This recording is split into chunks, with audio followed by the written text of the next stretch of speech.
जय हिंद। मैं Asif Khan INN today से और मेरे साथ मेरे प्यारे साथी मौजूद है मिस्टर मंजू कपूर जी। नमस्कार। अब हमारा जो सफ़र चल रहा है वो यूपी के योगी के टॉप 10 क्रिमिनल का सफ़र चल रहा है। अब तक हमने आपको 3 टॉप 10 क्रिमिनल का जिक्र किया है, जिसमें अव्वल नंबर पर आए थे अतीक अहमद विधायक, दूसरे ब्रिजेश सिंह और तीसरे नंबर थे मुख्तार अंसारी जी। और आज हमारा चौथे बड़े अपराधी जिनका नाम है बबलू श्रीवास्तव। ये एक बड़ा नाम है। अब इनकी सारी कुंडली हम जानना चाहेंगे मंजू जी से। मंजू जी, बबलू जी, आप अगर ये कहें तो गलत नहीं होगा कि आप हमारे इस शो के क्राइम स्पेशलिस्ट हैं, तो बबलू जी की कुंडली के बारे में कुछ शुरुआत करें कि बबलू श्रीवास्तव कैसे बने। देखिए, बबलू श्रीवास्तव उत्तर प्रदेश के गाजीपुर से है और इनका रियल नाम है ओम प्रकाश श्रीवास्तव, ओके, उर्फ बबलू। इनके जो फादर हैं वो GTI के प्रिंसिपल थे, उनका नाम था विश्वनाथ श्रीवास्तव। और इनके एक भाई हैं जो आर्मी में कर्नल हैं, विकास श्रीवास्तव। इनफैक्ट जो बबलू है पढ़ने लिखने में बहुत अच्छे थे और IAS बनना चाहते थे या आर्मी में जाना चाहते थे और लखनऊ में लॉ की पढ़ाई कर रहे थे। तो बबलू श्रीवास्तव कोई पैदाइशी ना तो अपराधी रहे ना क्रिमिनल रहे। हालात ने या यूं कहिए कि हमारे जो सिस्टम ने उनको अपराध की दुनिया में घसीट लिया। 1982 में लखनऊ में लॉ कॉलेज में इलेक्शन चल रहे थे। उसमें बबलू का एक दोस्त इलेक्शन लड़ रहा था महामंत्री के पद पर, नीरज समथिंग कुछ उसका नाम था। तो वहाँ 2 गुटों में कुछ झगड़ा हुआ, चाकू वाकू चला। तो वो जो अपोजिट लड़का था वो लखनऊ के उस समय एक माफिया थे, अरुण कुमार शुक्ला, उनके आदमी थे, बड़ा नाम था उनका भी। हाँ, तो अरुण शुक्ला जी ने क्या किया कि बबलू को इस केस में जेल भिजवा दिया। तो घर वालों ने, चूँकि अच्छे घर से थे, सब दौड़ धूप की, जमानत हो गई, बबलू बाहर आए। उसके बाद अरुण शुक्ला ने उनको फिर एक चोरी का कुछ केस था उसमें फिर भिजवा दिया। तो घर वालों को भी काफ़ी गुस्सा चढ़ा। घर वालों ने जमानत नहीं करवाई इनकी, तो जमानत नहीं कराई तो बबलू घर वालों से गुस्सा हो गए। अल्टीमेट 2-3 हफ्ते बाद इनकी जमानत हुई तो इन्होंने घर छोड़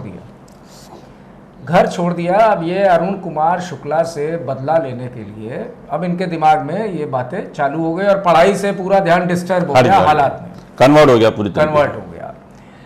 अब बबलू उस समय रामचरण मिश्रा एक लखनऊ में थे, उन्होंने देखा, जो जाहिर सी बात होती है, कोई अपोजिट गुट का आदमी होता है तो दूसरा गुट उसको घसीट लेता है।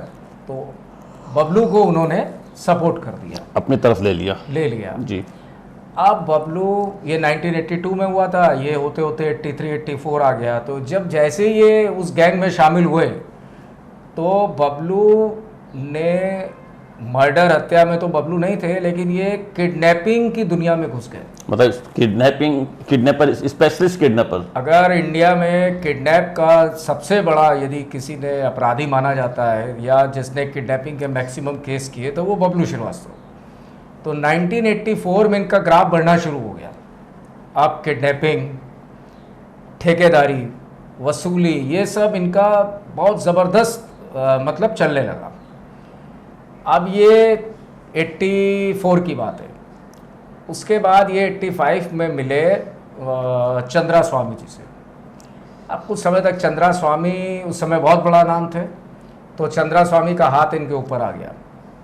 लेकिन बहुत दिन ये चंद्रा स्वामी के साथ टिक नहीं पाए। तो अब बबलू श्रीवास्तव अब चूँकि घुस चुके थे अपराध की दुनिया में, अब उसमें ये आगे बढ़ना चाहते थे और हालात इनको, ये राह छोड़ नहीं सकते। ऐसे हालात भी आप तो जानते हैं, अपराध की दुनिया में जो एक बार जाता है फिर वो बैक नहीं हो पाता, वन वे है। तो बबलू वहाँ से चले गए नेपाल। तो वहाँ मिर्ज़ा दिलशाद बेग, नाम सुना होगा आपने, नेपाल के राजनेता, बहुत बड़ा अंडरवर्ल्ड, बहुत बड़ा नाम रहा है। ये उनसे मुलाकात की। अब वो इनको वहाँ से ले गए दुबई, नेपाल से 92 के आसपास दुबई ले गए। दुबई में मिलवाया उन्होंने दाऊद से। अब ये दाऊद के लिए काम करने लगे, यानी दाऊद की जो भी इंडिया में किडनैपिंग, फिरौती, ठेकेदारी, बिजनेस, जहाँ भी जो इस तरह के बिजनेस थे उसमें इन्वॉल्व हो, शामिल हो गए। लेकिन जैसे ही मुंबई बम ब्लास्ट हुआ तो छोटा राजन और बबलू ये दोनों दाऊद से हट गए, ओके। पूरी तरह हट गए। उसके बाद बबलू के छोटे मोटे किडनैपिंग ये सब यूपी पुलिस में सैकड़ों केस इनके खिलाफ दर्ज हो गए, किडनैपिंग के तो बहुत केस हुए। उसी दौरान पुणे में कमिश्नर थे मिस्टर एल.डी. अरोड़ा, उनका मर्डर हुआ, सरेआम हत्या हुई। उस हत्या में बबलू श्रीवास्तव का नाम आ गया। यानी इंडिया से पहुंचे नेपाल, नेपाल से दुबई का सफर शुरू हुआ 92 के दंगे के बाद, फिर ये वापस अलग दुनिया में आ गए। अब वो जो मर्डर, कमिश्नर का मर्डर, वो इनको बहुत भारी पड़ गया।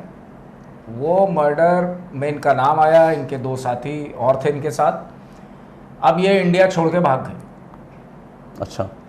तो 1995 में इनको पकड़ा गया मॉरिशस, मॉरिशस में पकड़ लिया गया। पकड़ लिया गया। अब वहाँ जब पकड़ लिया गया, पकड़ने के बाद से ये तब से वो केस इन पर चल रहा है और ये इंडिया में बरेली जेल में बंद है। 95 में अरेस्ट हुए थे। तब से ये बरेली जेल में बंद है। क्राइम, अभी हमारी और आपकी जो डिस्कशन हुई जी, कि जैसे कि मुख्तार अंसारी का जो भी बैकग्राउंड परिवार है वो बहुत वेल एजुकेटेड है, बबलू श्रीवास्तव का परिवार वेल एजुकेटेड है, तो जब इतने अच्छे और पढ़े लिखे वेल एजुकेटेड फैमिली का जब बच्चा निकलता है तो वो जो रेंज होती है अपर लेवल की, जो एक लेंथ होती है जिसे कहते हैं, उस लेंथ तक जाता ज़रूर है वो, फिर भले किसी भी दिशा की तरफ से जाए। देखिए क्या है, बबलू जेल में बंद है। भाई इनफैक्ट आपको बताएं कि वो अपने पैरोल के लिए पैरवी भी नहीं करता, वो बाहर आना नहीं चाहता, क्योंकि डी कंपनी उसका किसी भी तरह खात्मा करने में लगी हुई है। आज भी बबलू श्रीवास्तव को जब किसी केस में लाया जाता है कोर्ट, तो उसको बुलेट प्रूफ जैकेट पहनाई जाती है। आज जेल में जब उसका खाना आता है तो पहले उसको पुलिसकर्मी चेक करते हैं, यानी उसकी जान को ख़तरा बना हुआ है, क्योंकि जब से उसने दाऊद को छोड़ा है डी कंपनी उसको साफ करने में लगी हुई है। और बबलू इसी वजह से जेल से खुद बाहर आना नहीं चाहता है। और आपको एक मज़े की बात बताता हूँ कि बबलू श्रीवास्तव ने जेल में एक किताब लिखी है। किताब का नाम है अधूरा ख्वाब। और बबलू श्रीवास्तव फिल्म इंडस्ट्री से बहुत प्रभावित रहे हैं और वो अपनी इस किताब पर एक फिल्म बनाना चाहते हैं, और स्वयं के रोल के लिए, यानी कि बबलू श्रीवास्तव का रोल कौन निभाएगा, उसके लिए उन्होंने चुना है हमारे प्रसिद्ध अभिनेता अरशद वारसी साहब को। अरशद वारसी साहब को चुना है। अभी वो फिल्म बनी नहीं है, लेकिन बबलू ने उस किताब में अपनी कैसे जुर्म की दुनिया में वो आया, दाऊद के साथ बीते पल, और उसका एक जो अधूरा ख्वाब, उसका मेन अधूरा जो ख्वाब रह गया। टाइटल बढ़िया है। टाइटल इसलिए बढ़िया है क्योंकि बबलू श्रीवास्तव जन्मजात क्रिमिनल नहीं है, ना वो बनना चाहता था, लेकिन उसका एक ख्वाब था कि वो IAS या कर्नल आर्मी में बनना चाहता था, जैसे कि उसके भाई भी कर्नल है आर्मी में, वो खुद भी बनना चाहता था। वो उसका ख्वाब अधूरा रह गया, इसलिए शायद मेरे ख्याल से उसने इस किताब का नाम अधूरा ख्वाब इसीलिए रखा है। तो ऐसे थे ये बबलू श्रीवास्तव। और आज हमारे योगी जी की जो टॉप 10 लिस्ट जारी हुई है उसमें इनका भी नाम, तो मैं थोड़ा सा हैरान भी हूँ, क्योंकि बबलू श्रीवास्तव कोई उतना बड़ा हत्यारा।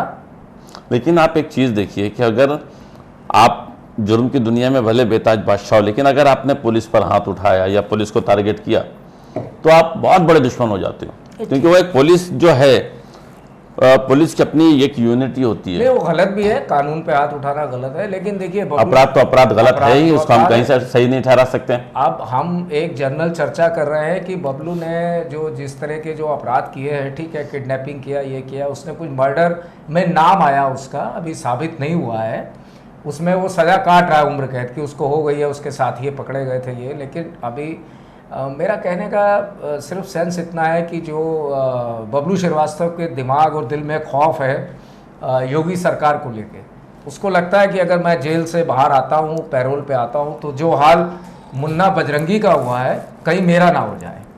इस खौफ से वो जेल में ही रहना चाहता है, आ ही नहीं रहा है बाहर। चलिए खैर, ये थे बबलू श्रीवास्तव।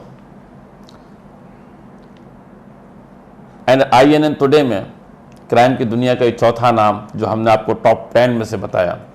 बहुत जल्द अगली मुलाकात में फिर किसी ऐसे ही बड़े क्रिमिनल का नाम और उसकी पूरी कुंडली, पूरी तफसील हम आपको दिखाएंगे। मंजू जी, आपका बहुत बहुत शुक्रिया। आप जिस तरीके से तमाम चीज़ों से हमारे दर्शकों को आगाह कर रहे हैं, और फिर मुलाकात होती है। तब तक के लिए इजाज़त दीजिए। नमस्कार। जय Hind. For more details, subscribe to our channel INN Today and press the bell icon.